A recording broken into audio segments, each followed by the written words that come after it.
کی ترقی کے لیے جب پیسے کی ضرورت ہوئی، دولت کی ضرورت رہی، پانی کی طرح جنہوں نے اپنی دولت کو اللہ کی راہ میں بہایا، ان میں سے ایک نمایاں نام حضرت عثمان بن عفان رضی اللہ عنہ کا آتا ہے۔ کتنے واقعات ہیں۔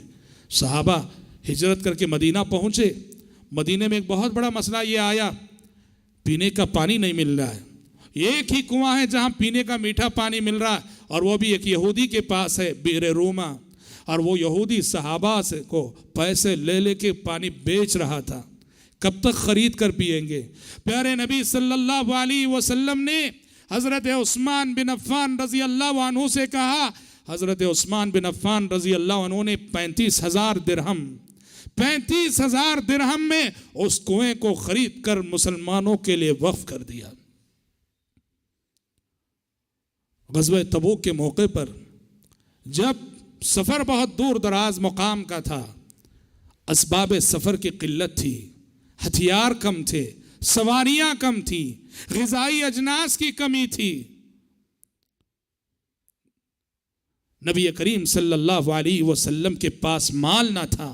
آپ صلی اللہ علیہ وسلم نے اعلان کیا کہ کون ہے جو اس وقت ہماری مدد فرمائے، اسلام کی مدد کرے۔ اس وقت جن نمایاں شخصیتوں نے نمایاں تعاون پیش کیا، حضرت عثمان بن عفان رضی اللہ عنہ سے فہرست آتے ہیں۔ 1000 دینار لا کے آپ صلی اللہ علیہ وسلم کے ہاتھ میں رکھ دیے۔ 1000 دینار، اور یہ کوئی معمولی رقم نہیں۔ دینار کی ویلیو کو اگر آپ کو سمجھنا ہو، اس دور میں 1 دینار میں 1 بکری آتی تھی۔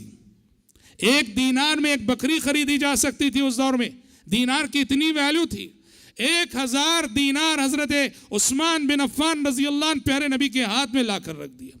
اور عہد صدیقی کا واقعہ، ابو بکر صدیق رضی اللہ عنہ کے زمانے میں یہ ہوا کہ مدینے میں قحط کا سا ماحول ہو گیا، غذائی اجناس کی قلت ہو گئی، کھانے پینے کی چیزوں کا ملنا مشکل ہو گیا، مدینے میں قحط کا سا سما ہو گیا۔ ایسے میں ہوا یہ کہ حضرت عثمان بن عفان رضی اللہ عنہ کا تجارتی قافلہ شام سے آیا۔ بڑے تاجر تھے، تجارتی قافلہ شام سے آیا۔ کافی جو ہے کھانے پینے کی چیزیں تھیں، غذائی اجناس تھے۔ حضرت عثمان بن عفان رضی اللہ عنہ کے پاس مدینے کے بڑے بڑے تاجر آ گئے اور آ کر سودا کرنے لگے۔ کہا عثمان ہمیں دے دو، ہم دگنی قیمت دیں گے، تگنی دیں گے، 4 گنا دیں گے، 5 گنا دیں گے۔ حضرت عثمان نے کہا تم مجھے 4 گنا دینے کی بات کر رہے ہو، 5 گنا دینے کی بات کر رہے ہو، لوگوں میں اس وقت میرے اس سامان کا سودا اس ذات سے کرنا چاہتا ہوں جو ذات مجھے کم سے کم 10 گنا دینے کے لیے تیار ہے، کم سے کم 10 گنا دینے کے لیے تیار ہے۔ کہا کہ میں اپنے اس سارے مال کو اس مشکل گھڑی میں، اس مشکل وقت میں جب سارے مدینے میں کھانے پینے کی چیزوں کی قلت ہے، غذائی اجناس کی قلت ہے، میں بیچنا نہیں چاہتا، میں اس اللہ سے سودا کرتا ہوں جو اللہ کہتا ہے من جاء بالحسنۃ فلہ 10 امثالھا، جو 1 نیکی لے کر آئے اسے کم سے کم میں 10 نیکیوں کے برابر اجر و ثواب دوں گا۔ تم تو 4 گنا دینے کی بات کر رہے ہو، 5 گنا دینے کی بات کر رہے ہو، میں اس رب العالمین سے سودا کرتا ہوں اور اس کے دین کے لیے وقف کرتا ہوں جو مجھے جو ہے اس کا معاوضہ، اس کی قیمت جو ہے 10 گنا دے رہا ہے۔ اپنے مال کو وقف کر رکھا تھا، خدمت اسلام کے لیے، مسلمانوں کی ضروریات کے لیے اپنے مال کو وقف کر رکھا تھا۔ اور یہی وجہ ہے میرے بھائیوں، عثمان بن عفان کو یہ اعزاز ملا، 1 بار نہیں، 2 بار نہیں، پیارے نبی نے بار بار جنت کی بشارتیں سنائی۔ کتنے بار سنائی؟ سبحان اللہ۔ جب آپ نے عشرہ مبشرہ کو جنت کی بشارت سنائی، اس وقت حضرت عثمان کو بھی سنائی۔ جب آپ نے کہا ابو بکر فی الجنہ، عمر فی الجنہ، تیسرا نام آپ نے حضرت عثمان کا لیا، کہا کہ عثمان فی الجنہ۔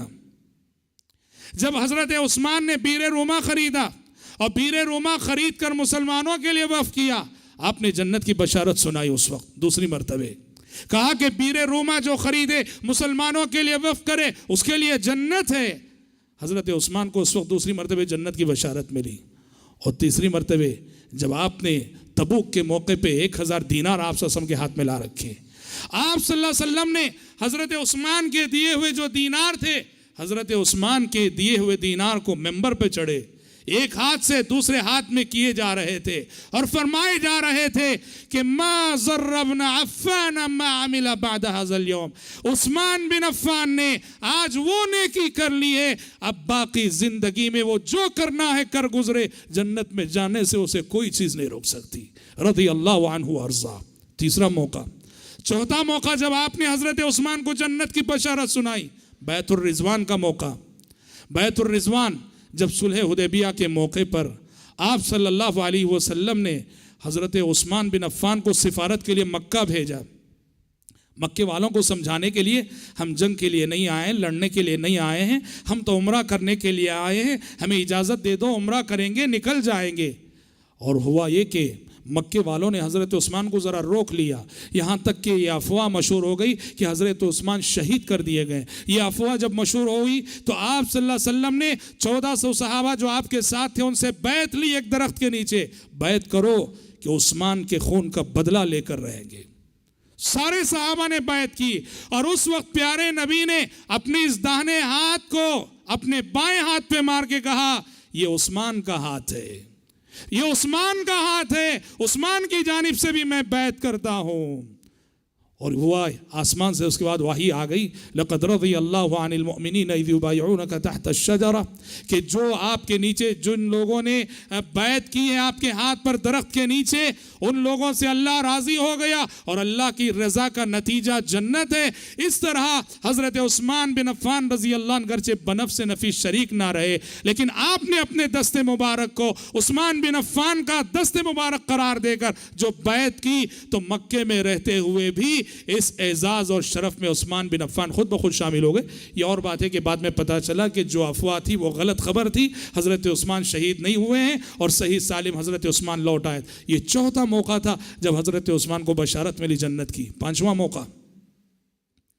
ابو موسیٰ اشعری رضی اللہ عنہ کہتے ہیں کہ ایک مرتبہ میرے دل میں یہ بات آئی کہ پیارے نبی جہاں بھی رہیں، جس حال میں بھی رہیں، میں آپ صلی اللہ علیہ وسلم کا محافظ بن کر آپ کی نگرانی کروں گا.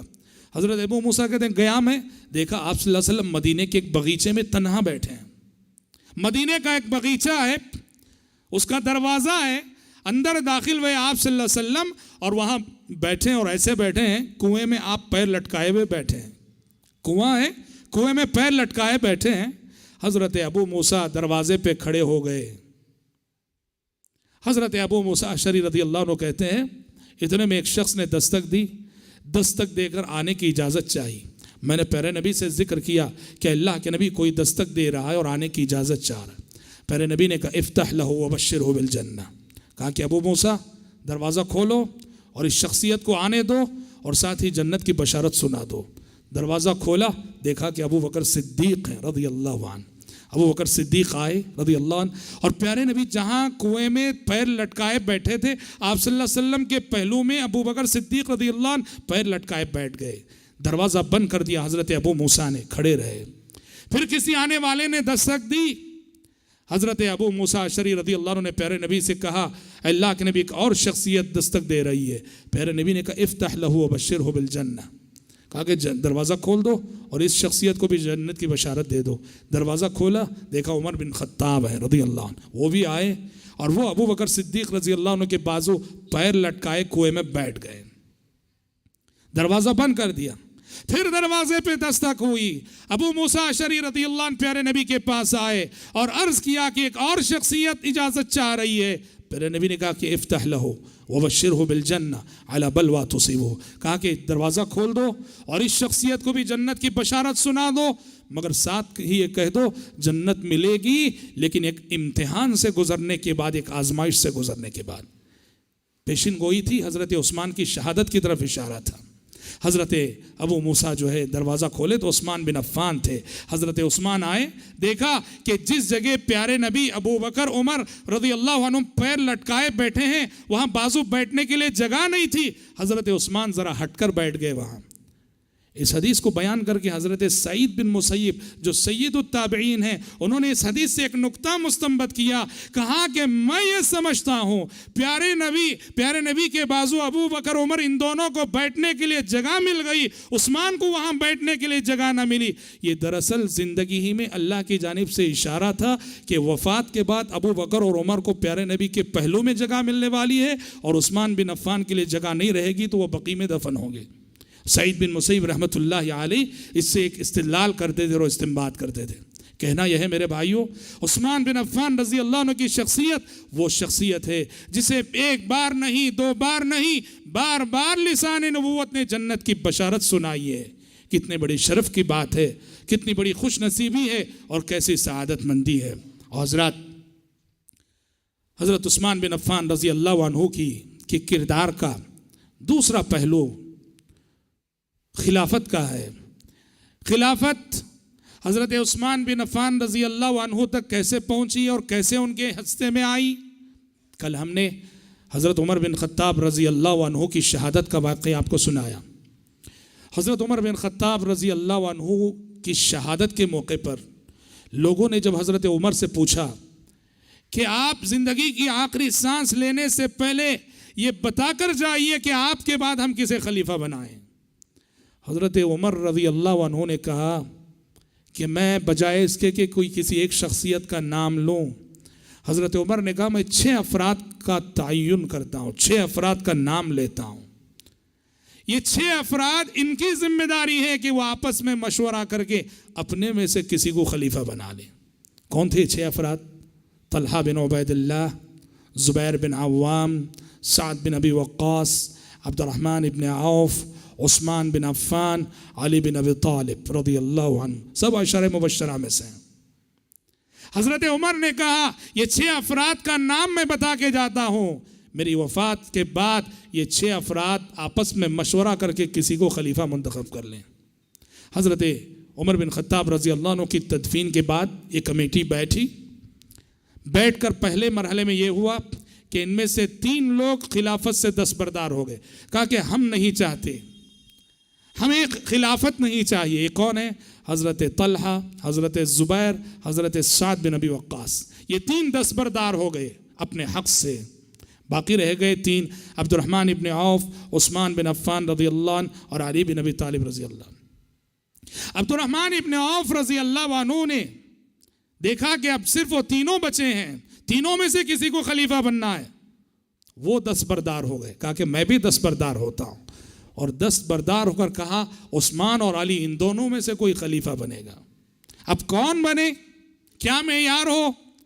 حضرت عبد الرحمن نے حضرت عثمان اور حضرت علی دونوں سے کہا مجھے تھوڑا وقت دینا، میں لوگوں سے مشورہ کروں گا۔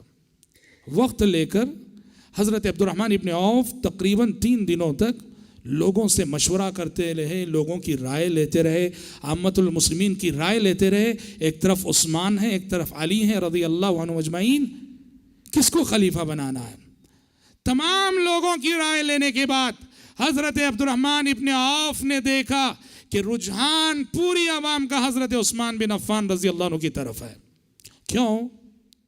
دیکھو دونوں داماد ہیں، لیکن حضرت عثمان اور حضرت علی میں ایک فرق کیا تھا جانتے ہیں؟ فرق یہ تھا عمر کا کافی تفاوت تھا۔ حضرت علی حضرت عثمان کے سامنے عمر میں بہت چھوٹے، حضرت عثمان عمر میں بہت بڑے۔ جیسا کہ میں بتایا عمر کا اگر خیال کریں تو حضرت عمر سے بھی بڑے تھے حضرت عثمان۔ تو یہ ریزن تھا، یہ سبب تھا کہ تقریباً سارا مدینہ حضرت عثمان کے حق میں تھا۔ تو جب عامت الناس کی رائے معلوم کر لی حضرت عبد الرحمن ابن عوف نے، تو دونوں کے پاس گئے، حضرت عثمان اور حضرت علی دونوں سے تنہائی میں گفتگو کی، حضرت عثمان سے بھی ان سے بھی، اور دونوں سے یہ کہا کہ اگر میں ان کا نام لوں تو آپ راضی ہوں گے نا؟ حضرت عثمان نے بھی کہا ہاں۔ حضرت علی سے کہا اگر میں ان کا نام لوں گا تو راضی ہوں گے نا؟ انہوں نے کہا کہ ہاں۔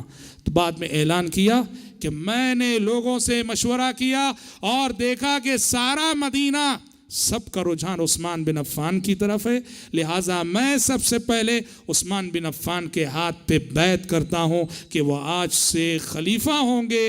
چنانچہ عبد الرحمن ابن عوف کی بیعت ہوئی۔ عبد الرحمن ابن عوف کے بعد بقیہ جو اس کمیٹی کے ممبر تھے انہوں نے بیعت کی، اور پھر سارے مدینے والوں نے بیعت کی۔ اس طرح خلافت حضرت عثمان بن عفان رضی اللہ عنہ کے نصیب میں آئی، حصے میں آئی، اور وہ خلیفۃ المسلمین بن گئے۔ خلیفہ بننے کے بعد جیسے حضرت عمر فاروق رضی اللہ تعالیٰ عنہ نے دو سمتوں میں جیسے میں نے کہا کام کیا، ایک دین کی حفاظت اور ایک فتوحات، حضرت عثمان بن عفان رضی اللہ عنہ نے بھی وہی کیا۔ چنانچہ حضرت عثمان بن عفان رضی اللہ عنہ خلیفہ بننے کے بعد فتوحات کا وہ سلسلہ جو حضرت عمر بن خطاب رضی اللہ عنہ کے زمانے میں چل پڑا تھا، اس سلسلے کو انہوں نے جاری رکھا، اس سلسلے کو جاری رکھا۔ اسلامی فوجیں دنیا کے کونے کونے میں پہنچ چکی تھیں۔ حضرت عمر فاروق رضی اللہ عنہ کی شہادت کی وجہ سے مسلمانوں کے حوصلے پست نہ ہوئے۔ یہ وہ امت ہے جو زخم کھاتی ہے تو پھر سے وہ ایسے شفایاب ہوتی ہے کہ پہلے سے زیادہ چست ہو جاتی ہے، ٹھوکر کھا کے گرتی ہے تو وہ ایسے سنبھلتی ہے کہ پہلے سے زیادہ تیز رفتار ہو جاتی ہے۔ یہ اس امت کی خصوصیت ہے۔ عمر بن خطاب رضی اللہ عنہ کی شہادت کا زخم ضرور تھا لیکن فتوحات کا سلسلہ روکا نہیں۔ حضرت عثمان نے فتوحات کے سلسلے کو آگے بڑھایا اور نئے نئے علاقے فتح کیے، قبرص فتح کیا، ارمینیا فتح کیا، خراسان فتح کیا۔ فتوحات کا سلسلہ جاری رہا، اور اس سلسلے میں حضرت عثمان کی بہت بڑی خصوصیت یہ ہے کہ اسلامی تاریخ میں پہلی مرتبہ حضرت عثمان کی خلافت میں مسلمانوں نے بحری حملہ کیا۔ بحری حملہ یعنی سمندری حملہ۔ حضرت عمر فاروق رضی اللہ عنہ کے زمانے میں حضرت معاویہ بار بار اجازت لیتے حضرت عمر سے، اجازت دیجئے کہ بحری بیڑا تیار کریں گے، سمندری راستے سے دشمن پہ حملہ کریں گے، لیکن حضرت عمر مسلمانوں کو لے کر سمندر سے ڈرتے تھے۔ سمندری بیڑا غرق ہو جائے، ڈوبنے کے بڑے امکانات ہوتے ہیں۔ حضرت عمر نے اجازت نہیں دی اپنی زندگی میں، حضرت معاویہ نے حضرت عثمان سے اجازت لی، حضرت عثمان نے اجازت دے دی، تو تاریخ میں پہلی مرتبہ حضرت عثمان رضی اللہ عنہ کی خلافت میں مسلمانوں کی سمندری فوج تیار ہوئی، اور سمندری راستے سے مسلمانوں نے یورپ پر حملے کیے، اور پیارے نبی کی دیکھی ہوئی، بتائی ہوئی، سنائی ہوئی وہ بشارتیں پوری ہوئی جو کتب احادیث میں بحیثیت پیشن گوئی موجود ہے۔ دیکھیے کتب احادیث میں حدیث آتی ہے، ایک مرتبہ پیارے نبی سوئے ہوئے تھے، اچانک مسکراتے ہوئے جاگے۔ کیا مطلب؟ خواب دیکھا تھا آپ نے، اور آپ کو معلوم ہے پیغمبر کا خواب وحی ہوتا ہے۔ آپ مسکراتے ہوئے جاگے، پاس میں ام حرام بنت ملحان رضی اللہ عنہا جو ام سلیم کی بہن تھیں بیٹھی ہوئی تھیں۔ انہوں نے کہا کہ اللہ کے نبی کیا بات ہے، کیوں مسکرا رہے ہیں آپ؟ پیارے نبی نے کہا میں نے ابھی بھی خواب دیکھا کہ میری امت کے کچھ افراد سمندری سفر کر رہے ہیں اور کشتی پر اس شان سے سوار ہیں جیسے کہ تخت پر ایک بادشاہ جو ہے شان و شوکت سے بیٹھتا ہے۔ اس منظر کو دیکھ کر مجھے خوشی ہوئی اور اس لیے میں مسکرایا۔ ام حرام بنت ملحان نے کہا یا رسول اللہ ادعو اللہ ان یجعلنی منہم، اے اللہ کے نبی دعا کیجئے کہ میرا شمار بھی اس بحری بیڑے میں سے ہو جائے۔ پیارے نبی نے کہا انت منہم، پیارے نبی نے کہا ام حرام تم اس بحری بیڑے میں شریک رہو گی، جو فوج اللہ نے مجھے دکھائی ہے تم اس میں شامل رہو گی۔ یہ پیشن گوئی پوری ہوئی۔ کیسے پوری ہوئی؟ جیسے میں نے کہا جب مسلمانوں نے حضرت عثمان کی خلافت میں پہلی مرتبہ بحری حملہ کیا تو اس میں حضرت عبادہ بن صامت بھی شریک تھے، اور حضرت عبادہ بن صامت کی بیوی حضرت ام حرام بنت ملحان تھیں، تو اس سفر میں حضرت عبادہ بن صامت اپنی بیوی ام حرام بنت ملحان کو بھی ساتھ لے گئے۔ اور پیارے نبی نے جس وقت یہ کہا تھا کہ تم ان میں سے ہو، پیارے نبی نے بشارت سنائی تھی کہ تم شہید ہو کر رہو گی۔ ہوا یہ قبرص جو کہ یورپ میں آتا ہے، قبرص پہنچے تھے۔ قبرص میں پہنچ کر ام حرام کے ساتھ یہ ہوا کہ سواری پہ بیٹھنے جا رہی تھیں، پھسل کر نیچے گر گئیں اور ان کی گردن ٹوٹ گئیں اور وہیں انتقال کر گئیں، گویا شہادت مل گئی، اللہ کے راستے میں نکلی تھی اور شہادت مل گئی۔ تو اس طرح میرے بھائیوں، حضرت عثمان رضی اللہ عنہ کے زمانے خلافت کی یہ خصوصیت ہے کہ فتوحات کے سلسلے کو انہوں نے آگے بڑھایا حضرت عمر کی طرح، اور نہ صرف اس سلسلے کو آگے بڑھایا بلکہ اس کو توسیع دیتے ہوئے تاریخ اسلام میں پہلی مرتبہ بحری حملہ کرنے کی اجازت دی۔ اور حضرات، حضرت عثمان بن عفان رضی اللہ عنہ کا ایک کارنامہ یہ بھی ہے کہ انہوں نے مسلمانوں کو قرآن مجید کی ایک لہجے کی قرات پہ جمع کیا۔ ہم بتا چکے کہ حضرت ابو بکر صدیق رضی اللہ عنہ نے یہ قرآن کی یہ خدمت کی تھی کہ قرآن مجید ایک بک کی شکل میں، کتاب کی شکل میں نہ تھا عہد نبوت میں۔ پیارے نبی کی وفات کے بعد ابو بکر صدیق رضی اللہ عنہ نے قرآن مجید کو ایک کتابی شکل میں جمع کیا۔ حضرت عثمان کے زمانے میں یہ ہوا کہ اسلام جب پھیلا اور اجنبی لوگ اور عجمی لوگ اسلام میں جوق در جوق داخل ہونے لگے، ہر کوئی اپنے اپنے انداز سے الگ الگ لہجے سے قرآن پڑھنے لگا۔ صحابہ مشرق میں جاتے، مغرب میں جاتے، دنیا کے کونے کونے میں جاتے، دیکھتے کہ جو نئے لوگ جو اسلام میں داخل ہو رہے ہیں الگ الگ لہجے سے قرآن پڑھ رہے ہیں، الگ الگ انداز سے قرآن پڑھ رہے ہیں۔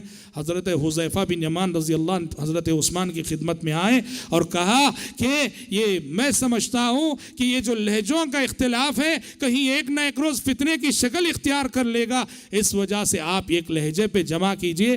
عثمان بن عفان رضی اللہ عنہ نے وہ قرآن، وہ مصحف جسے ابو بکر نے تیار کیا تھا، جو ابو بکر سے عمر کے پاس آیا، عمر سے حفصہ کے پاس آیا رضی اللہ عنہم اجمعین، حضرت حفصہ سے وہ قرآن منگایا۔ اور جس طرح حضرت زید بن ثابت کو ابو بکر نے ذمہ داری دی تھی، عثمان بن عفان رضی اللہ عنہ نے بھی زید بن ثابت ہی کو ذمہ داری دی، اور حضرت زید بن ثابت کی نگرانی میں دو کام ہوئے۔